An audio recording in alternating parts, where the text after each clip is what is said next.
ਸਤਿ ਸ਼੍ਰੀ ਅਕਾਲ ਜੀ। ਪੰਜਾਬੀ ਰੇਡੀਓ ਤੇ ਪੰਜਾਬੀ ਟੀਵੀ USA ਵੇਖ ਸੁਣ ਰਹੇ ਸਾਰੇ ਸਰੋਤਿਆਂ ਦਾ ਬਹੁਤ-ਬਹੁਤ ਸਵਾਗਤ ਹੈ। ਇਸ ਸਮੇਂ ਦੇ ਵਿਸ਼ੇਸ਼ ਪ੍ਰੋਗਰਾਮ ਖਬਰ ਤੇ ਨਜ਼ਰ ਦੇ ਵਿੱਚ। ਖਬਰ ਤੇ ਨਜ਼ਰ ਪ੍ਰੋਗਰਾਮ ਦੇ ਵਿੱਚ ਦੇਸ਼ ਵਿਦੇਸ਼ ਦੇ ਨਾਲ ਜੁੜੀਆਂ ਹੋਈਆਂ ਅਹਿਮ ਖਬਰਾਂ ਤੇ ਪਾਈਦਾ ਚਾਨਣਾ ਤੇ ਇਹਨਾਂ ਖਬਰਾਂ ਦਾ ਵਿਸ਼ਲੇਸ਼ਣ ਕਰਨ ਦੇ ਲਈ ਸਾਥ ਹੁੰਦਾ ਹੈ ਸੀਨੀਅਰ ਪੱਤਰਕਾਰ ਮਿੰਟੂ ਗੁਰੂਸਰੀਆ ਜੀ ਦਾ। ਕਰਦੇ ਹਾਂ ਉਹਨਾਂ ਦਾ ਪ੍ਰੋਗਰਾਮ ਦੇ ਵਿੱਚ ਨਿੱਘਾ ਸਵਾਗਤ। ਬਹੁਤ-ਬਹੁਤ ਸਵਾਗਤ ਹੈ ਜੀ। ਸਾਰਿਆਂ ਨੂੰ ਸਤਿ ਸ੍ਰੀ ਅਕਾਲ ਜੀ। ਸਤਿ ਸ਼੍ਰੀ ਅਕਾਲ ਜੀ। ਅੱਜ ਦੇ ਪ੍ਰੋਗਰਾਮ ਦੇ ਸਪਾਂਸਰਸ ਦਾ ਕਰਦੇ ਚੱਲੀਏ ਸਭ ਤੋਂ ਪਹਿਲਾਂ ਧੰਨਵਾਦ। ਖਾਲਸਾ ਇੰਸ਼ੋਰੈਂਸ ਲੰਬੇ ਸਮੇਂ ਤੋਂ ਇੰਸ਼ੋਰੈਂਸ ਦੇ ਖੇਤਰ ਦੇ ਵਿੱਚ ਸੇਵਾਵਾਂ ਨਿਭਾ ਰਹੇ ਨੇ। ਸੰਪਰਕ ਨੰਬਰ ਹੈ 4082722500। ਟਿਰਕਿਆਣਾ ਇਮੀਗ੍ਰੇਸ਼ਨ ਲਾ ਫਰਮ। ਜੇ ਟਿਰਕਿਆਣਾ ਹੋਣਾ ਨਾਲ ਸੰਪਰਕ ਕਰ ਸਕਦੇ ਹੋ ਜੇਕਰ ਇਮੀਗ੍ਰੇਸ਼ਨ ਬਾਬਤ ਕਿਸੇ ਤਰ੍ਹਾਂ ਦੀ ਸਲਾਹ ਕਰਨੀ ਹੈ। Krishan Dhanota Yuba City. Baljinder Singh Nijjar Woodland. GN lube ਵਾਲੇ ਟਰੱਕ ਵਾਸ਼ ਕਰਦੇ ਨੇ, ਆਇਲ ਚੇਂਜ ਕਰਦੇ ਨੇ, ਏਅਰ ਬ੍ਰੇਕਸ ਦਾ ਕੰਮ ਤਸੱਲੀ ਬਖਸ਼ ਕਰਦੇ ਨੇ। ਤੁਸੀਂ ਇਹਨਾਂ ਦੇ ਕੋਲੋਂ ਨਵੇਂ ਪੁਰਾਣੇ ਟਾਇਰ ਵੀ ਖਰੀਦ ਸਕਦੇ ਹੋ। ਲੋਕੇਸ਼ਨ ਸੈਂਟਾਨੇਲਾ ਦੀ ਹੈ। ਨਿੰਮਾ ਸਹੋਤਾ ਉਹਨਾਂ ਦਾ ਨੰਬਰ ਹੈ 2092770113। Jaswinder Singh Nagra Roseville. Avtar Singh Sangha Yuba City. Baldev Singh Kang Yuba City. ਬਹੁਤ ਬਹੁਤ ਧੰਨਵਾਦ ਹੈ ਸਾਰੇ ਸਪਾਂਸਰਸ ਦਾ ਜਿਹੜੇ ਜ਼ਰੀਆ ਬਣਦੇ ਨੇ ਪ੍ਰੋਗਰਾਮਾਂ ਨੂੰ ਤੁਹਾਡੇ ਤੱਕ ਪਹੁੰਚਾਉਣ ਦੇ ਲਈ। ਰੁਕ ਕਰੀਏ ਖਬਰਾਂ ਦਾ ਤਾਂ ਸਭ ਤੋਂ ਪਹਿਲਾਂ ਗੱਲ ਸਾਂਸਦ ਦੀ ਕਰ ਲੈਂਦੇ ਹਾਂ। ਮਿੰਟੂ ਜੀ ਪਾਇਓ ਚਾਨਣਾ ਜਰਾ। ਲੋਕ ਸਭਾ ਦੇ ਸਪੀਕਰ ਖਿਲਾਫ ਬੇਭਰੋਸਗੀ ਨੋਟਿਸ ਪੇਸ਼ ਹੋਇਆ ਜੀ। ਵੈਸੇ ਵੀ ਸੋਸ਼ਲ ਮੀਡੀਆ ਤੇ ਅੱਜ ਕੱਲ੍ਹ ਖਾਸੀਆਂ ਉਹਨਾਂ ਦੀਆਂ ਤਸਵੀਰਾਂ ਚੱਲਦੀਆਂ ਨੇ। ਜਦੋਂ ਉਹਨਾਂ ਦਾ ਚਿਹਰਾ ਹੋਵੇ ਵਿਰੋਧੀ ਧਿਰ ਵੱਲ ਨੂੰ ਉਸਲੇ ਮੁਰਝਾਇਆ ਜਿਹਾ ਹੁੰਦਾ ਤੇ ਜਦੋਂ ਹੋਵੇ ਸੱਤਾ ਧਿਰ ਵੱਲ ਨੂੰ ਤੇ ਫੇਰ ਬੜੇ ਖੁਸ਼ ਖਿੜੇ ਚਿਹਰੇ ਨਾਲ ਉਹ ਗੱਲਾਂ ਸੁਣਦੇ ਨੇ। ਇਹ ਵੈਸੇ ਤਾਂ ਵਿਰੋਧੀ ਵੀ ਇਸ ਗੱਲ ਦਾ ਹਮੇਸ਼ਾ ਹੀ ਲਾਉਂਦੇ ਨੇ ਇਲਜ਼ਾਮ ਵੀ ਬਾਹਲਾ ਪੱਖਪਾਤ ਹੁੰਦਾ ਹੈ। ਪਰ ਕਿਵੇਂ ਦੇਖਿਆ ਜਾਵੇ ਜੀ ਆਲ ਓਵਰ ਸਿਚੁਏਸ਼ਨ ਨੂੰ? ਗੁਰਪ੍ਰੀਤ, ਤੁਸੀਂ ਜੇ ਸਾਲ 2 ਸਾਲ ਇਹਦੀ ਗੱਲ ਨਾ ਕਰਦੇ ਹਾਂ, ਜੇ ਇੱਕ ਦਹਾਕੇ ਜਾਂ 2 ਦਹਾਕਿਆਂ ਦਾ ਤੇ ਸਾਰਾ ਕੁਝ ਚੱਕ ਕੇ ਵੇਖੋਗੇ ਤੇ ਤੁਸੀਂ ਮੈਨੂੰ ਦੱਸੋ ਕਿ ਚਾਹੇ ਉਹ ਰਾਜਪਾਲ ਹੋਣ ਜਾਂ ਸਪੀਕਰ ਹੋਣ, ਇਹਨਾਂ ਦੀ ਭੂਮਿਕਾ ਨੂੰ ਸਾਰਥਕ ਕਿੱਥੇ ਮੰਨਿਆ ਗਿਆ? ਹਰ ਥਾਂ ਤੇ ਇਹ ਇੱਕ ਥਾਂ ਜਦੋਂ ਪੇਚ ਕੋਈ ਫਸਦਾ ਹੈ ਤਾਂ ਉੱਥੇ ਭੂਮਿਕਾ ਇਹਨਾਂ ਦੀ ਜਿਹੜੀ ਆ ਸਵਾਲਾਂ ਦੇ ਘੇਰੇ 'ਚ ਆ ਜਾਂਦੀ ਆ। ਤੁਸੀਂ ਮੈਨੂੰ ਆਪਣੇ ਸਪੀਕਰ ਦਾ ਦੱਸ ਦਿਓ। ਜਦੋਂ ਤੇ ਉਹ ਮਤਲਬ ਕਿ ਬਤੌਰ ਸਪੀਕਰ ਸਦਨ ਤੋਂ ਬਾਹਰ ਪੇਸ਼ ਆਉਂਦੇ ਨੇ ਤੇ ਉਹ ਕਿੱਡੇ ਬੀਬੇ ਨਜ਼ਰ ਆਉਂਦੇ ਨੇ। ਬਹੁਤ ਮਤਲਬ ਕਿ ਸਿਆਣੀਆਂ ਤੇ ਧਾਰਮਿਕ ਗੱਲਾਂ ਕਰਦੇ ਨੇ।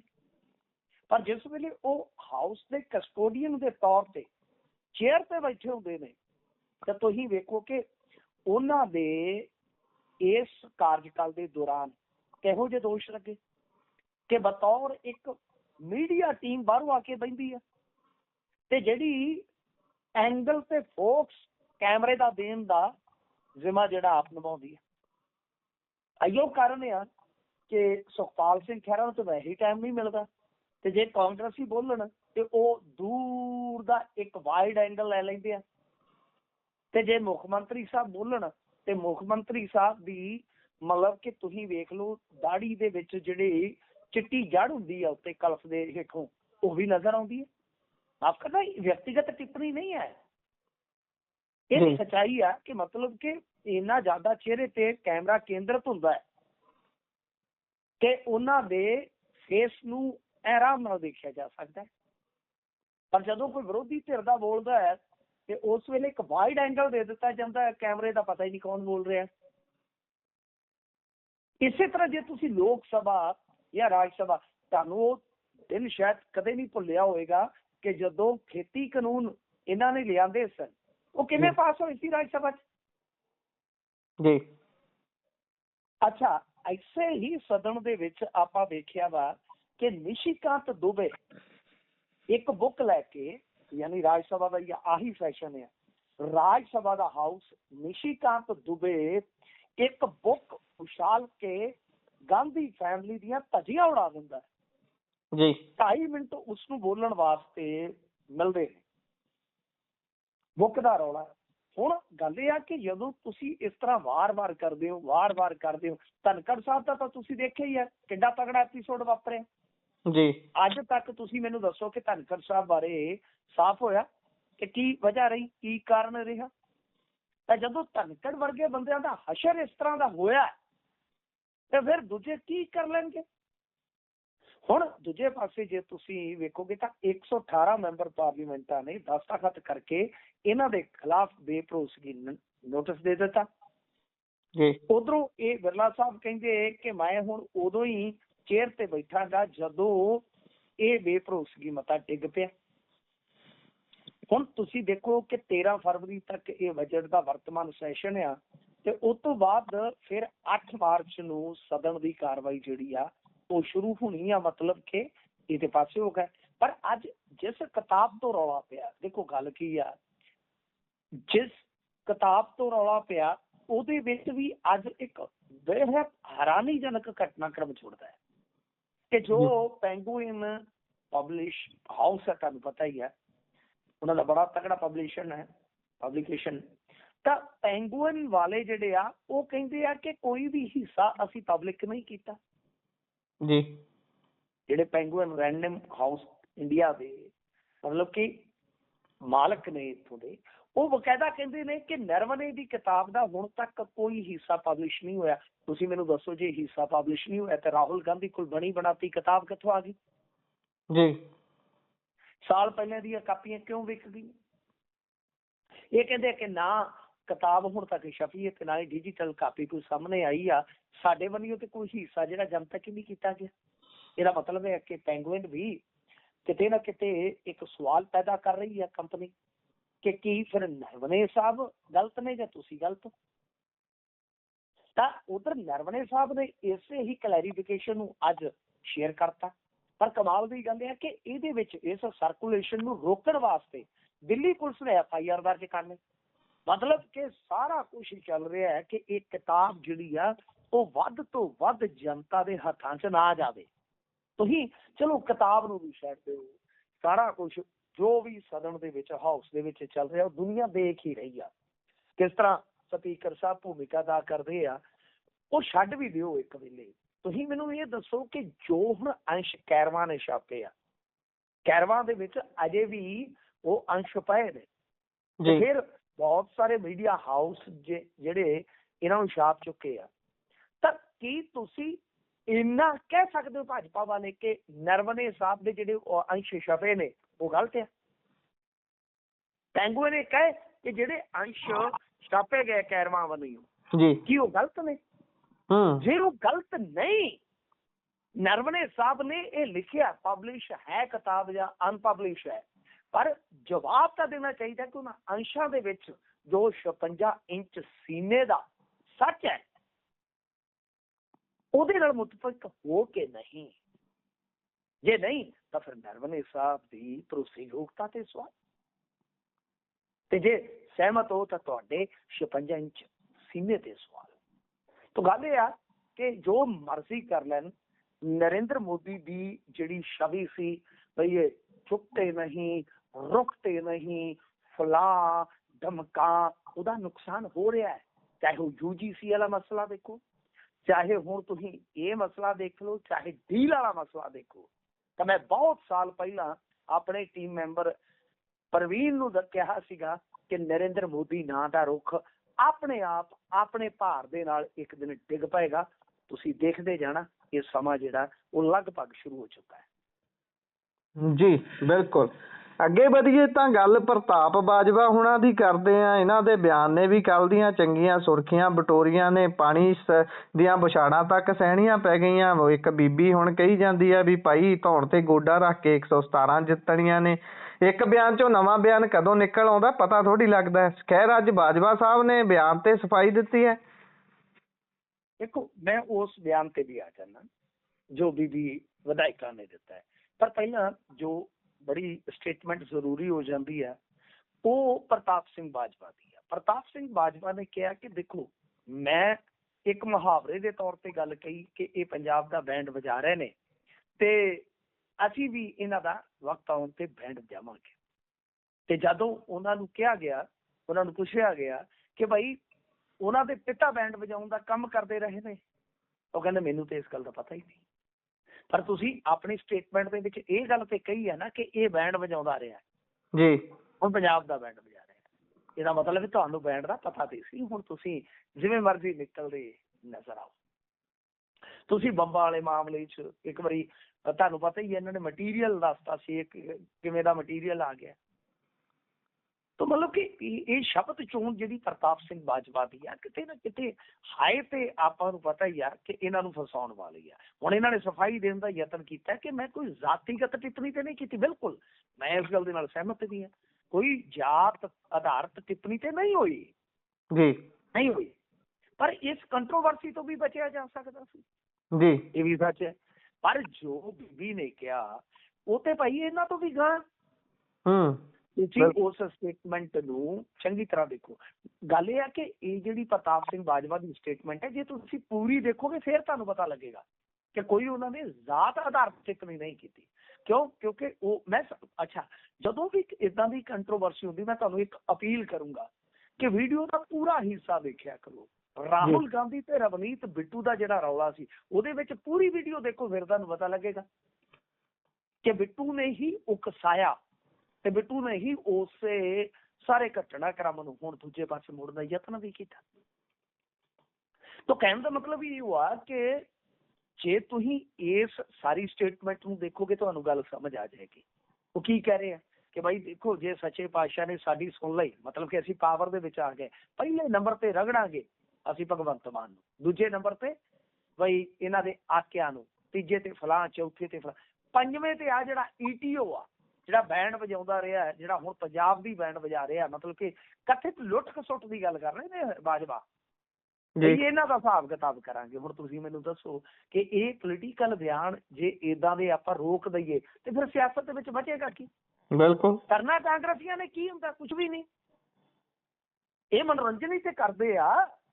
ਅਸੀਂ 17 ਤੋਂ 22 ਤੱਕ ਇਹਨਾਂ ਨੂੰ ਵੇਖਿਆ, ਉਦੋਂ ਵੀ ਤੇ ਇਹੀ ਕੁਛ ਕਰਦੇ ਹੁੰਦੇ ਸੀ। ਪ੍ਰਤਾਪ ਸਿੰਘ ਬਾਜਵਾ ਨੇ ਤੇ ਇੱਕ ਵਾਰੀ ਕਿਹਾ ਸੀ ਕਿ ਪ੍ਰਕਾਸ਼ ਸਿੰਘ ਬਾਦਲ ਦੇ ਵਿੱਚ ਔਰੰਗਜ਼ੇਬ ਦੀ ਰੂਹ ਆ ਗਈ ਹੈ ਜੀ, ਇਹ ਜ਼ਾਲਮ ਬਣ ਗਿਆ ਹੈ।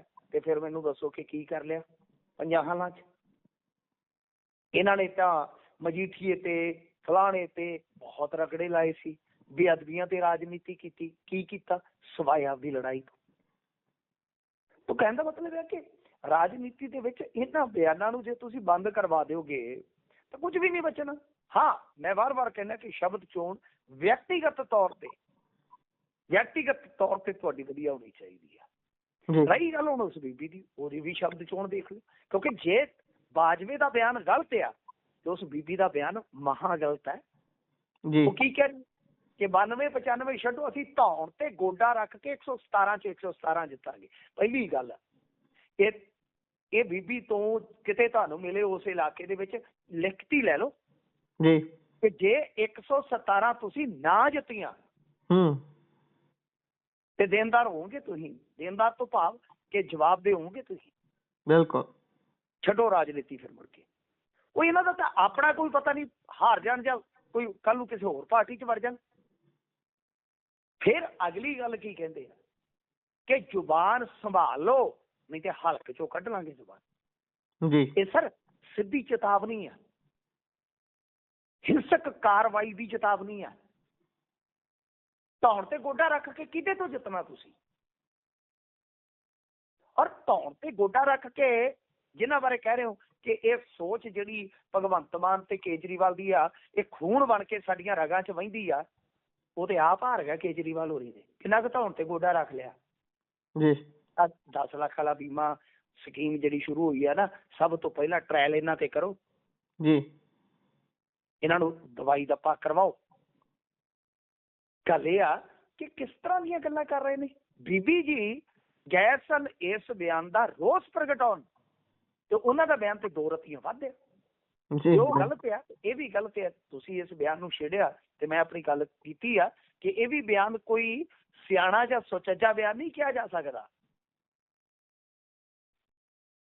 ਬਿਲਕੁਲ ਬਿਲਕੁਲ, ਉਹ ਇਹੀ ਹੈ ਨਾ। ਫਿਰ ਤੁਸੀਂ 2 ਰਤੀਆਂ ਉੱਤੇ ਜਾਣ ਦੀ ਗੱਲ ਕਰਦੇ ਹੋ। ਤੁਸੀਂ ਵੀ ਮੈਰਿਟ ਤੇ ਕੰਮ ਕਰਨ ਦਾ ਵਾਅਦਾ ਤਾਂ ਤੁਸੀਂ ਵੀ ਨਹੀਂ ਕਰ ਰਹੇ ਤੇ ਕਹਿ ਤੁਸੀਂ ਇਹ ਰਹੇ ਹੋ ਕਿ ਭਾਈ ਵੋਟ ਫੇਰ ਸਾਨੂੰ ਹੀ ਪਾਉਣੀ ਹੈ, ਅਸੀਂ ਰਿਪੀਟ ਕਰਨ ਜਾ ਰਹੇ ਹਾਂ, ਸਾਮ ਦਾਮ ਦੰਡ ਭੇਦ ਸਾਰਾ ਕੁਝ ਚੱਲਣਾ ਹੈ। ਖੈਰ ਅੱਗੇ ਚੱਲੀਏ ਤੇ ਮੋਗਾ 'ਚ ਪ੍ਰਵਾਸੀ ਮਜ਼ਦੂਰਾਂ ਉੱਤੇ ਫਾਇਰਿੰਗ ਹੋਈ ਹੈ। ਇਹ ਮਾਜਰਾ ਕੀ ਹੈ ਜੀ? ਆਪਾਂ ਇਹ ਤਾਂ ਸੁਣਿਆ ਸੀ ਵੀ ਕਿਸੇ ਨੇ ਫੋਰਚੂਨਰ ਕਢਾ ਕੇ ਲਿਆਂਦੀ, ਵੀ ਪਿੱਛੇ ਹੀ ਕਾਲ ਆ ਗਈ ਵੀ ਭਾਈ ਸਾਡਾ ਹਿੱਸਾ ਕਿੱਥੇ ਹੈ, ਕਿਸੇ ਦਾ ਕਾਰੋਬਾਰ ਚੰਗਾ ਚੱਲ ਪਿਆ ਉਹਨੂੰ ਫੋਨ ਆ ਗਿਆ। ਆ ਪਰ ਮਜ਼ਦੂਰਾਂ ਵਾਲਾ, ਪ੍ਰਵਾਸੀ ਮਜ਼ਦੂਰਾਂ ਵਾਲਾ ਕੀ ਰੌਲਾ ਜੀ? ਇਹ ਥੋੜਾ ਸੀਰੀਅਸ ਨੋਟ ਤੇ ਲੈਣਾ ਪਵੇਗਾ ਮੁੱਦਾ। ਅੱਛਾ, ਕਮਾਲ ਇਹ ਦੇਖੋ, ਚਲੋ ਪਹਿਲਾਂ ਤੇ ਸੰਖੇਪ ਜਾਣਕਾਰੀ ਦੇ ਦਈਏ ਕਿ ਦਰਅਸਲ ਕੀ ਹੈ ਕਿ ਫਾਇਰਿੰਗ ਦੀ ਵੀਡੀਓ ਬਕਾਇਦਾ ਇੱਕ ਇੰਸਟਾ ਅਕਾਊਂਟ ਤੋਂ ਪੈਂਦੀ ਆ, ਔਰ ਉਸ ਤੋਂ ਬਾਅਦ ਫਿਰ ਬੰਬੀਹਾ ਗੈਂਗ ਕਥਿਤ ਤੌਰ ਤੇ ਕਹਿ ਲਓ ਕਿ ਇਸ ਦੀ ਜ਼ਿੰਮੇਵਾਰੀ ਲੈਂਦਾ ਤੇ ਨਾਲ ਕੈਪਸ਼ਨ ਲਿਖੀ ਜਾਂਦੀ ਆ ਜਿਹੜੀ ਵੀ ਕਿ ਭਾਈ ਅਸਲ ਦੇ ਵਿੱਚ ਇਹਨਾਂ ਨੇ ਆਪਦੇ ਪਿਓ ਦਾ ਰਾਜ ਸਮਝ ਲਿਆ, ਬਾਹਰੋਂ ਆ ਕੇ ਤੇ ਇੱਥੇ ਗੰਦ ਪਾਉਂਦੇ ਆ ਵਗੈਰਾ ਵਗੈਰਾ।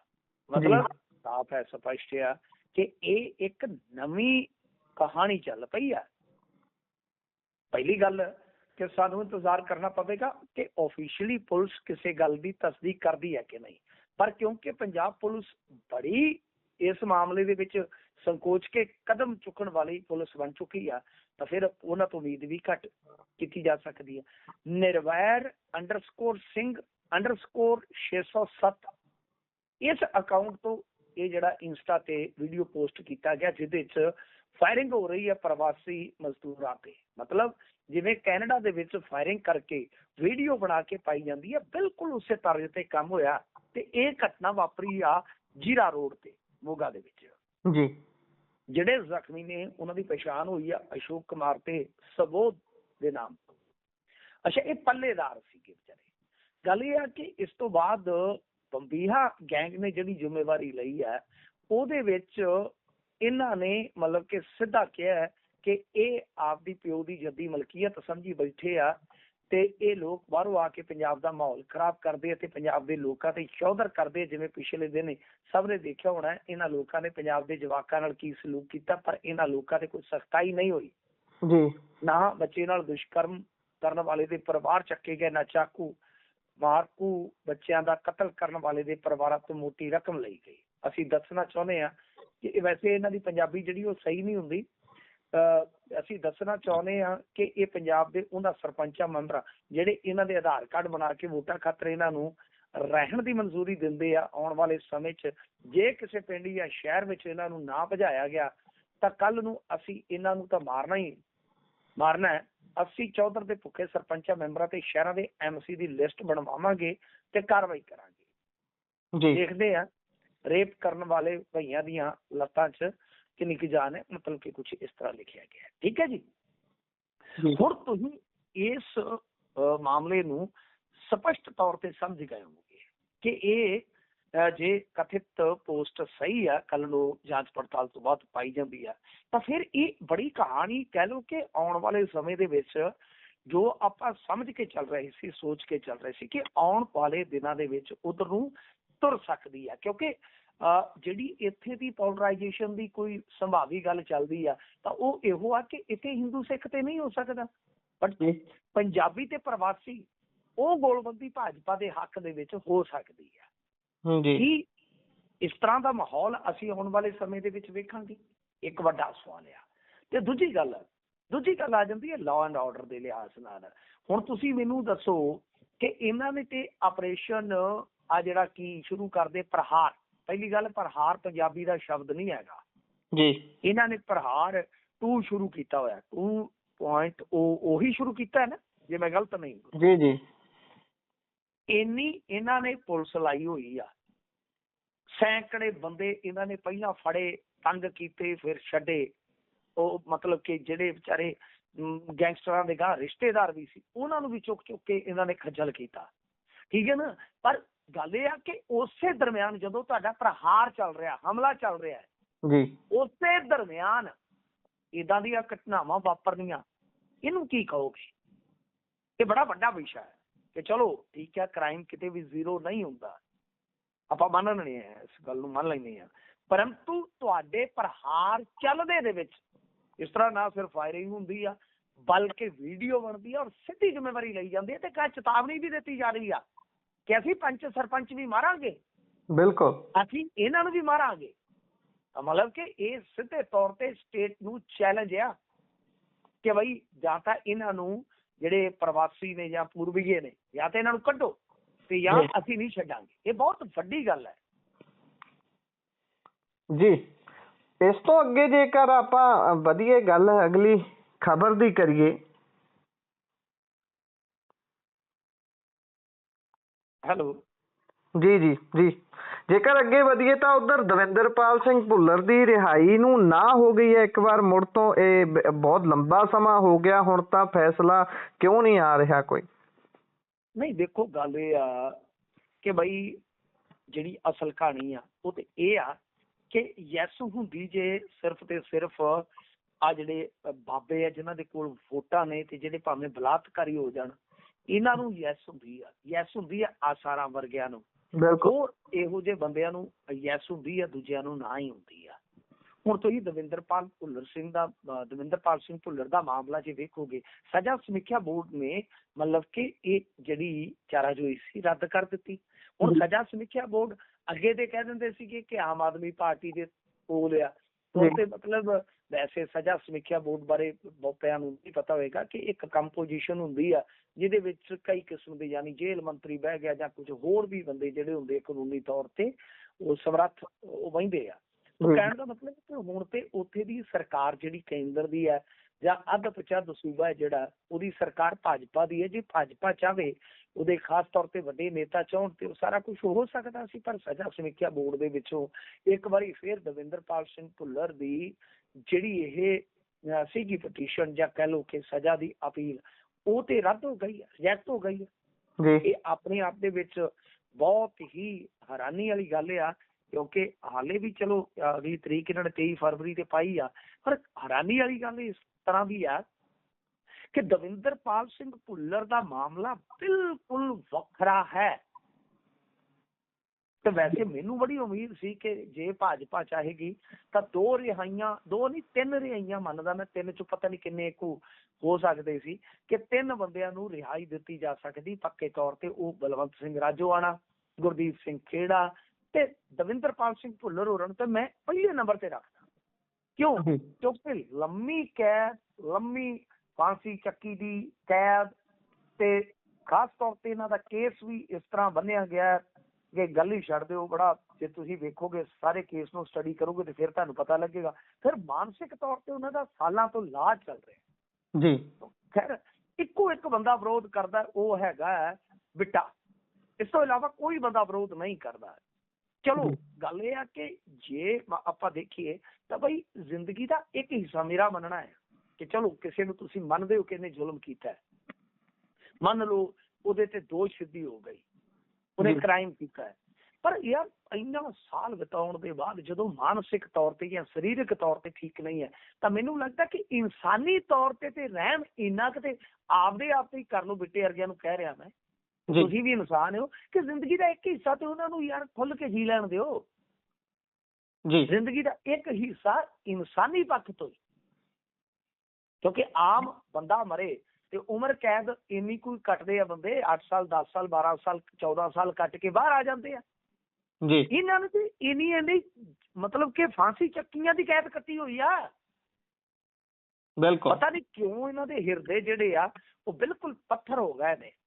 ਸੋ ਦੇਖਦੇ ਆ ਕਿ ਕੀ ਬਣਦਾ, ਪਰ ਮੈਨੂੰ ਲੱਗਦਾ ਕਿ ਇਸ ਤਰ੍ਹਾਂ ਦੀ ਕਮਜ਼ੋਰ ਪੈਰਵਾਈ ਦੇ ਨਾਲ ਕੁਝ ਨਹੀਂ ਹੋਣਾ। ਜੇ ਕੋਈ ਤਗੜੀ ਪੈਰਵਾਈ ਹੋਵੇ, ਕੋਈ ਤਗੜਾ ਸਿੱਖ ਲੀਡਰ ਇਸ ਮਾਮਲੇ ਦੇ ਵਿੱਚ ਹੇਠੋਂ ਲੈ ਕੇ ਉੱਤੋਂ ਤੱਕ ਪੈਰਵਾਈ ਕਰੇ ਤੇ ਫਿਰ ਤੇ ਭਾਵੇਂ ਕੁਝ ਹੋ ਜਾਵੇ, ਨਹੀਂ ਤੇ ਮੁਸ਼ਕਲ ਹੈ ਜੀ। ਜਾਂ ਫਿਰ ਭਾਜਪਾ ਕੋਈ ਰਣਨੀਤੀ ਬਣਾ ਸਕਦੀ ਆ ਕਿ ਆਉਣ ਵਾਲੇ ਸਮੇਂ ਦੇ ਵਿੱਚ ਇਹ, ਜਿਵੇਂ ਮੈਂ ਤੁਹਾਨੂੰ ਦੱਸਿਆ ਕਿ ਤਿੰਨਾਂ ਚੋਂ ਕਿਸੇ ਨਾ ਕਿਸੇ ਨੂੰ ਜਾਂ ਸਾਰਿਆਂ ਨੂੰ ਰਿਹਾਈ ਤਾਂ ਦੇ ਸਕਦੇ ਆ, ਕਿਉਂਕਿ ਗੁਰਦੀਪ ਸਿੰਘ ਖੇੜਾ ਇਹ ਰੈਗੂਲਰ ਬੇਲ ਤੇ ਆਉਂਦੇ ਆ, ਪੈਰੋਲ ਤੇ ਆਉਂਦੇ ਆ।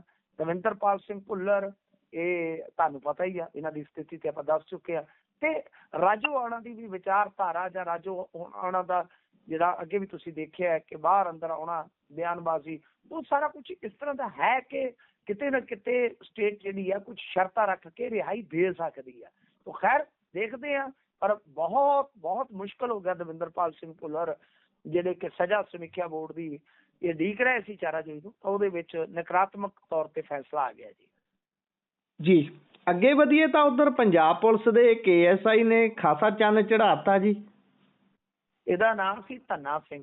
ਜੀ ਗੱਲ ਇਹ ਆ ਕਿ ਕਿਸੇ ਬੰਦੇ ਤੋਂ ਹੁਣ ਜਿਹੜੇ ਪੁਲਿਸ ਵਾਲੇ ਖਲੋਤੇ ਹੁੰਦੇ ਆ ਨਾ, ਮੈਂ ਤੇ ਆਪ ਬਿਠਾ ਲੈਣਾ ਹੁੰਦਾ, ਕਿਉਂਕਿ ਪਤਾ ਹੁੰਦਾ ਵੀ ਯਾਰ ਇਹਨਾਂ ਨੇ ਇੱਕ ਸ਼ਹਿਰ ਤੋਂ ਦੂਜੇ ਸ਼ਹਿਰ ਕਈ ਵਾਰ ਟਰੈਵਲ ਕਰਨਾ ਹੁੰਦਾ ਹੈ, ਡਿਊਟੀ ਤੇ ਪਹੁੰਚਣਾ ਹੁੰਦਾ ਹੈ, ਕੋਈ ਵੱਡੀ ਗੱਲ ਨਹੀਂ, ਪੁਲਿਸ ਵਾਲੇ ਦਾ ਪਤਾ ਲੱਗ ਜਾਂਦਾ ਹੁੰਦਾ ਹੈ, ਕਿਉਂਕਿ ਚੌਂਕ 'ਚ ਜੇ ਕੋਈ ਖਲੋਤਾ ਹੈ, ਮੈਂ ਲਿਫਟ ਮਤਲਬ ਕਿ ਦੇ ਦੇਈਦੀ ਆ ਆਮ ਤੌਰ ਤੇ। ਜੇ ਕਿਸੇ ਇੱਕ ਸ਼ਹਿਰ ਤੋਂ ਦੂਜੇ ਸ਼ਹਿਰ ਜਾਣਾ ਹੋਵੇ ਕਿ ਯਾਰ ਪੁਲਿਸ ਵਾਲਾ ਬੰਦਾ ਤਾਂ ਜ਼ਿੰਮੇਵਾਰ ਬੰਦਾ ਹੈ, ਪਰ ਮੈਨੂੰ ਲੱਗਦਾ ਕਿ ਆਹ ਖਬਰ ਸੁਣ ਕੇ ਹੁਣ ਪੁਲਿਸ ਵਾਲਿਆਂ ਨੂੰ ਵੀ ਲਿਫਟ ਦੇਣ ਤੋਂ ਪਹਿਲਾਂ ਸੋਚਣਾ ਪਿਆ ਕਰੂਗਾ।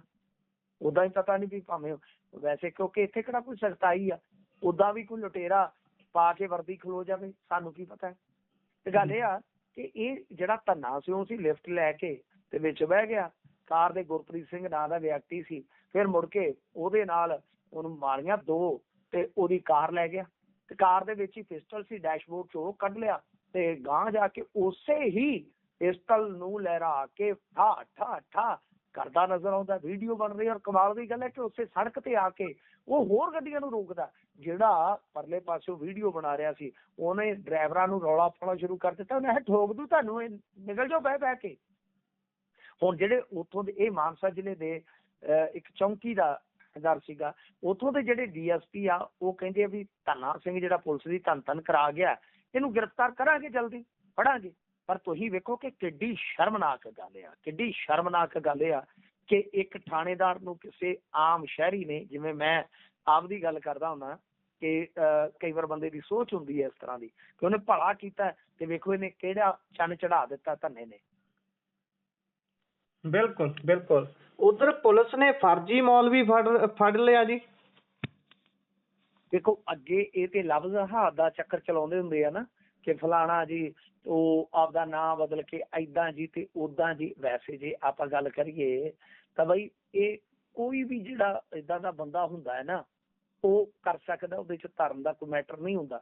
ਪਰ ਇੱਥੇ ਅੱਜ ਕੱਲ ਤੁਹਾਨੂੰ ਪਤਾ ਹੀ ਆ ਮੁਸਲਮਾਨਾਂ ਨੂੰ ਨੀਵੇਂ ਦਿਖਾਉਣ ਵਾਸਤੇ ਕਿਸ ਪੱਧਰ ਤੇ ਚਲੇ ਜਾਂਦੇ ਆ। ਚੰਡੀਗੜ੍ਹ ਪੁਲਿਸ ਨੇ ਇਹ ਫਰਜ਼ੀ ਮੌਲਵੀ ਤਾਂਤਰਿਕ ਜਿਹੜਾ ਦਬੋਚਿਆ ਹੈ, ਔਰਤ ਤੋਂ 40 ਲੱਖ ਰੁਪਏ ਹੜੱਪੇ ਸੀ। ਅਸਲ 'ਚ ਇਹਦਾ ਨਾਮ ਰੋਹਿਤ ਭਾਰਗਵ ਆ ਤੇ ਬਰਕਤ ਖਾਨ ਜਾਂ ਦਿਲਵਰ ਸ਼ਾਹ ਬਣ ਕੇ ਇਹ ਗੱਲਾਂ ਬਾਤਾਂ ਕਰਦਾ ਸੀਗਾ। 40 ਲੱਖ ਰੁਪਏ ਤੇ 150 ਗ੍ਰਾਮ ਸੋਨਾ ਠੱਗਿਆ ਸੀ ਇਹਨੇ। ਸ਼ਿਕਾਇਤ ਮਿਲੀ ਤੇ ਉਸ ਤੋਂ ਬਾਅਦ ਫੜ ਲਿਆ ਗਿਆ। ਤਾਂ ਤੁਸੀਂ ਆਪ ਸੋਚ ਕੇ ਵੇਖੋ ਕਿ ਜੇ ਹੁਣ ਆਪਾਂ ਇਹਦੇ ਵਿੱਚ ਧਾਰਮਿਕ ਐਂਗਲ ਛੋੜੀਏ ਤਾਂ ਇਹ ਤਾਂ ਜਿਹੜਾ ਲਫ਼ਜ਼ ਜਹਾਦ ਕਹਿੰਦੇ ਆ ਤੇ ਉਹਦੇ ਤੋਂ ਬਿਲਕੁਲ ਉਲਟ ਹੋਇਆ ਪਿਆ। ਇਹ ਆਮ ਤੌਰ ਤੇ ਹਮੇਸ਼ਾ ਮੁਸਲਮਾਨਾਂ ਦੇ ਨਾਲ ਇਹ ਗੱਲ ਜੋੜਦੇ ਆ ਕਿ ਨਾਂ ਬਦਲ ਕੇ ਸ਼ਾਦੀਆਂ ਕਰਵਾਉਂਦੇ ਆ ਜਾਂ ਲਵ ਜਹਾਦ ਵਾਲਾ ਚੱਕਰ ਚਲਾਉਂਦੇ ਆ, ਇਹ ਕਰਦੇ ਵਾਹ ਕਰਦੇ ਆ। ਤੇ ਇਹਨੂੰ ਹੁਣ ਕੀ ਕਹੋਗੇ ਤੁਸੀਂ? ਫੇਸਬੁੱਕ ਇੰਸਟਾਗ੍ਰਾਮ ਤੇ ਮਸ਼ਹੂਰੀਆਂ ਦੇ ਕੇ ਆਪਦੀਆਂ ਤੇ ਇਹ ਏਦਾਂ ਜਾਲ ਚ ਫਸਾਉਂਦਾ ਸੀ, ਹਮਦਰਦੀ ਜਤਾਈ, ਫਿਰ ਧਮਕਾਇਆ ਤੇ ਪੈਸੇ ਮੰਗੇ। ਮਤਲਬ ਕਿ ਕਮਾਲ ਦੀ ਗੱਲ ਆ ਕਿ ਏਡੇ ਤਕੜੇ ਤਕੜੇ ਲੋਕ ਜਿਹੜੇ ਪੜ੍ਹੇ ਲਿਖੇ ਆ ਉਹ ਵੀ ਇਹਨਾਂ ਦੇ ਚੱਕਰਾਂ ਚ ਆ ਜਾਂਦੇ ਨੇ। ਗੁਰਪ੍ਰੀਤ ਮੈਂ ਤਾਂ ਹੈਰਾਨ ਆ ਸਮਾਜ ਦੇ ਇੱਕ ਐਸੇ ਹਿੱਸੇ ਤੇ ਕਿ ਐਲੀਟ ਕਲਾਸ ਚੋਂ ਵੀ ਬੰਦੇ ਅੱਜ ਕੱਲ ਇਹੋ ਜਿਹੇ ਚੱਕਰਾਂ ਚ ਫਸੇ ਹੋਏ ਨੇ। ਉਹ ਬਹਰਹਾਲ ਦੇਖੋ ਕ੍ਰਿਮੀਨਲ ਬੰਦੇ ਦਾ ਕੋਈ ਦੀਨ ਧਰਮ ਨਹੀਂ ਹੁੰਦਾ, ਪਤਾ ਨਹੀਂ ਇਹਨੇ ਕੀ ਕਰ ਜਾਣਾ ਹੈ। ਤੋ ਇਹ ਬੰਦਾ ਜਿਹੜਾ ਸੀਗਾ ਹੈ ਹਿੰਦੂ ਸੀ ਤੇ ਨਾ ਮੁਸਲਿਮ ਰੱਖ ਕੇ ਤੇ ਤਾਂਤਰਿਕ ਬਣ ਕੇ ਲੋਕਾਂ ਨੂੰ ਲੁੱਟ ਰਿਹਾ ਸੀ। ਜੀ ਇਸੇ ਦੇ ਨਾਲ ਪ੍ਰੋਗਰਾਮ ਦਾ ਸਮਾਂ ਇੱਥੇ ਹੀ ਸਮਾਪਤ ਹੁੰਦਾ ਹੈ। ਤੁਸੀਂ ਜੁੜੇ, ਧੰਨਵਾਦ। ਬਹੁਤ ਬਹੁਤ ਧੰਨਵਾਦ ਜੀ।